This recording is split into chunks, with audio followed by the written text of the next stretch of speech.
welcome to the Fox 5, the series that explores the wonderful world of Fox rehabilitation through an original list created by a Fox colleague.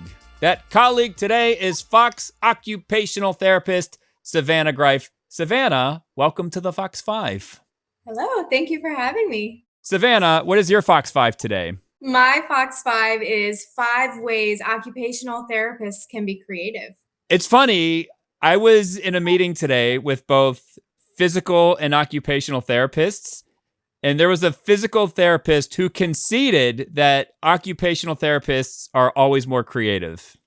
Can we confirm that today? Yeah, I think so. So it kind of comes with the territory, right? And you're going to break that down today. Yeah, exactly. We kind of have to be creative to motivate our patients and solve problems. So, yeah. All right. So what is number 1 on your Fox 5? Number 1 is that we can fabricate our own adaptive equipment because we're doing activities of daily living and instrumental activities of daily living with patients. So depending on the diagnosis, the physical limitations, the cognitive impairments we're working with, we could see a whole variety of impairment within those ADLs or IADLs. So it might be kind of hard to find something on the market that, in terms of adaptive equipment, that targets exactly what we need. So as a matter of fact, just to give you an example, I created a long-handled mirror for someone to inspect their feet. It was a person who had a wound on their foot and they couldn't reach to see down there. So I took a selfie stick, an old selfie stick, and I duct taped a hand mirror from the Dollar Tree to it. And I was like, here, just extend this stick and stick the mirror down there by your foot, and now you can see how your feet look. I think that's it. I don't think we have to do 4 more. That is totally creative. You making your own equipment. You got to do what you got to do. Wow. Like, where do we go from here? That was amazing. I don't know if this reference goes over your head. Do you know who MacGyver is? It's a movie or a show, right? So it's an old TV show where if you stuck MacGyver in a room and he had 2 pens, a match, and a stapler, he could make some incredible thing where he could get out of trouble. So you are that's yes. MacGyver. That's me. All right. Thanks. Wow. All right. So that was just number 1. What's number 2 on your list?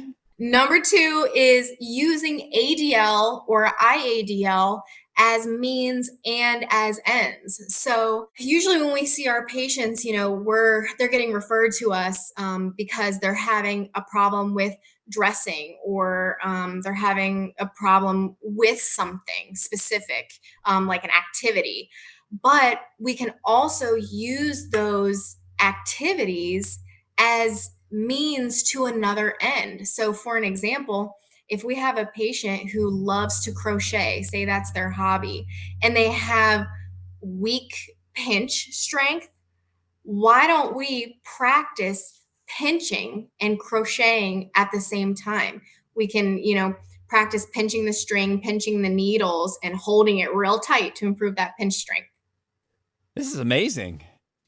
Like you are making me want to become an OT. All right, what is number 3 on your list? Number 3 is playing games with your patients. I play games with my patients all the time. And actually, I was recently in a continuing education course where I learned that there is actually a term for this. It's called gamification. So I use that word in my notes now to make it seem a little more skilled. But basically, I incorporate games like Jenga and cornhole in my sessions to make my sessions more fun for my patients. Fine motor skills, right? Yeah, right, exactly.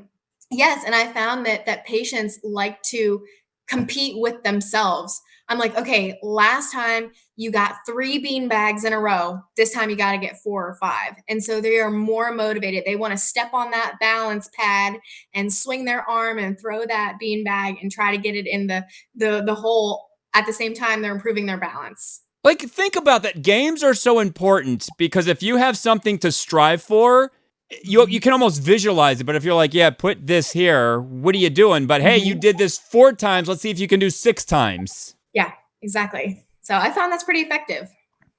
That brings us to number 4 on your Fox 5. Number 4 is using nature. I've taken a patient outside for a walk to focus on dual task training. So we're walking, but we're also playing I Spy. We're also looking for the birds or the squirrels that we see to work on visual scanning and turning your head while you're walking for balance. So if it's a nice day, go outside. A lot of our patients don't go outside, regularly. Maybe they're scared to go out or they don't have someone who can take them out. So we go outside. Sometimes we'll walk through the yard and we'll work on balance. And I'm like, you know what? Let's pick up all these sticks. Let's see how many pine cones we can find. So we use nature to our advantage. And that brings us to number 5 on your Fox 5. Yes. Number 5. I love this one. This is one of my personal favorites. I will give you 2 examples here right off the bat. I had a patient who had a torn rotator cuff. He had limited range of motion in the shoulder, and he had a kitten who really wanted to play. So we took one of those feather toys, and I'm like, let's raise the toy up. Let's raise it up.